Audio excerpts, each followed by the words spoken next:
These are my papaya trees that I mentioned in my spring 2020 backyard orchard fruit setting tour video that I previously uploaded. You can search my channel for that video, or you can click on the link at the end of this one.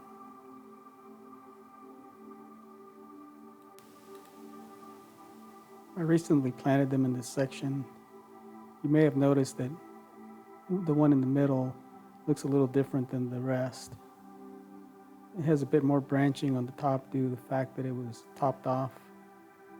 This papaya was damaged from falling debris. As a result, all the top branches were cut off. I'll show you some pictures of it in a few. This area was filled with all kinds of roots. There were several bushes growing here, plus the neighbor's palm trees are planted fairly close to the fence, so I'm sure a good portion of roots made their way here. I eventually planned to clear out the rest of this section on the end. I'll have to dig out all the roots like I did in the other sections. I may need to add some kind of root barrier to keep out the roots from the neighbor's palms. Otherwise, they'll likely take over this section and restrict the root system from any trees I plan to plant here.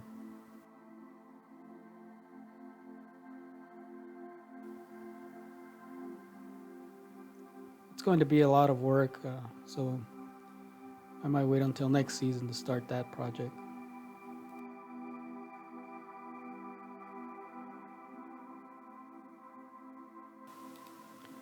Anyway, here's what the section I worked on looked like after clearing and digging it all out. The small pipe on the left is going to be used for a drip system, and the larger pipe on the right was installed to take care of the drainage problem I have in this whole area. The drain pipe I used has large holes. The pipe is covered with a knitted sleeve. I'll be adding some gravel rock around the sleeve to keep it from getting caked with mud so that it will drain properly. Some sections are more affected than others, but during every rain or when my neighbor runs his backyard sprinklers, water always makes its way through into my yard. The property from my neighbor's yard is slightly higher than mine, so the water will flow and drain onto mine. We recently had the fence replaced. When we did that, I had them install the mud board you see here. Once this area is backfilled with dirt, the mud board will help with water runoff from my neighbor's property. Between the mud board and the drain pipe, it should solve any overwatering issues. This is a nice microclimate section of my yard and that will be excellent for planting tropical trees. This area gets a few hours of direct sunlight and several hours of filtered sun, so it should be ideal for the trees I intend to plant here. The only issue might be overwatering, so I'd like to do as much as I can to protect them from any potential problems such as root rot. Here in this section you can see the drainage problem.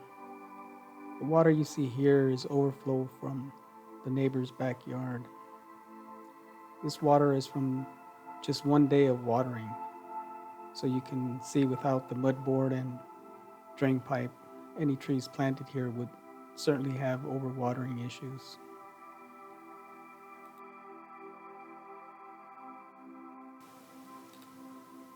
This is the hole where the papayas will be planted.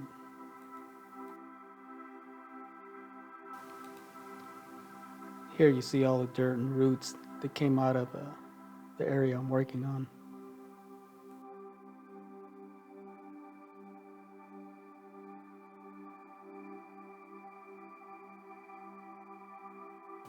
Here they are after planting. The dirt I used to backfill this area consisted of mixture of sand, organic soil mix, chicken manure, cactus soil mix, and some native dirt from another section of my yard. It was native dirt that didn't have any roots mixed in.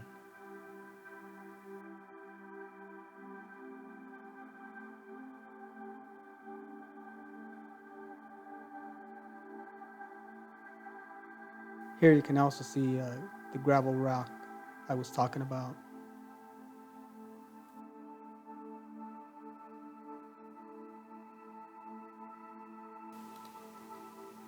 It was quite a bit of work preparing this area, but these papayas should do well here. The papayas were purchased from an online nursery about a year ago. They were standing between 3 and 3.5 feet tall when I received them. They were subsequently transplanted into some grow bags until being put in the ground. All three of these papayas are the Red Lady variety, and all are hermaphrodite or self-pollinating.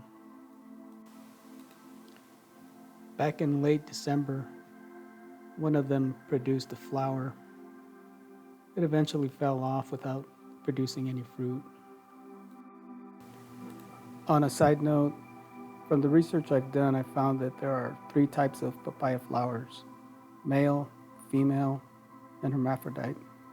The hermaphrodite is the only one that contains both male and female parts within each flower.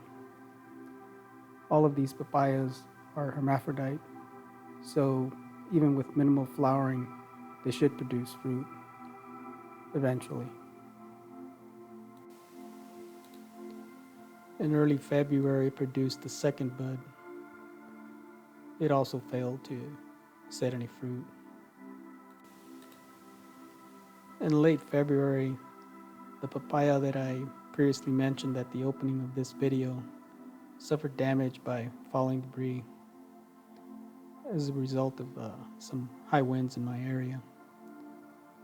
I wound up cutting off about 4 to 5 inches off the top of the tree.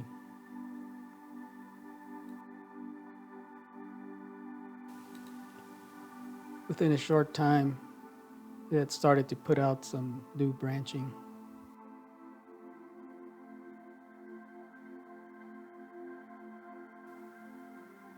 The new branching came out from the top where the cut was made down to about 2 to 3 inches below the cut.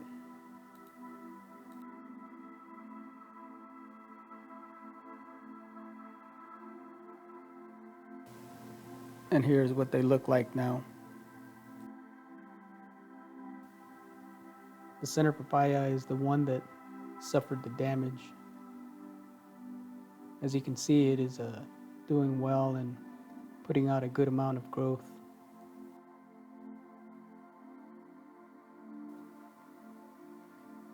These papaya are varieties that will grow, that will not grow too tall.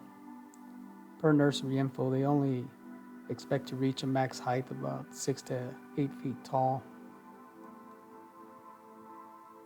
They also list the fact that they can be cut down to about 3 feet in height in order to rejuvenate. When I cut the top off this papaya, I wasn't sure it would regrow, but as you can see, the nursery info was accurate. It's putting out several new branches, and it certainly looks like it will do well.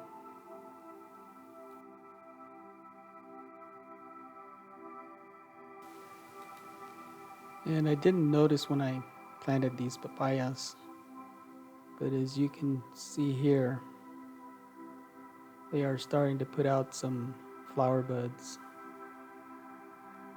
There's a few on this one,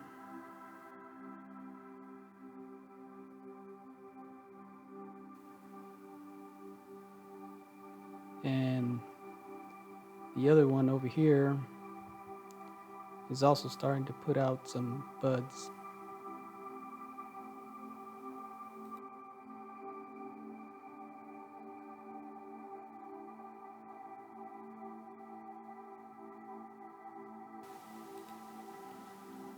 These trees are estimated to be about 2 years old.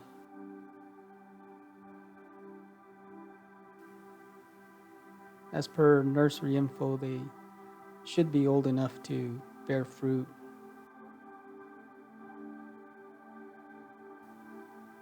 I'll be sure to post an update video on them as they mature.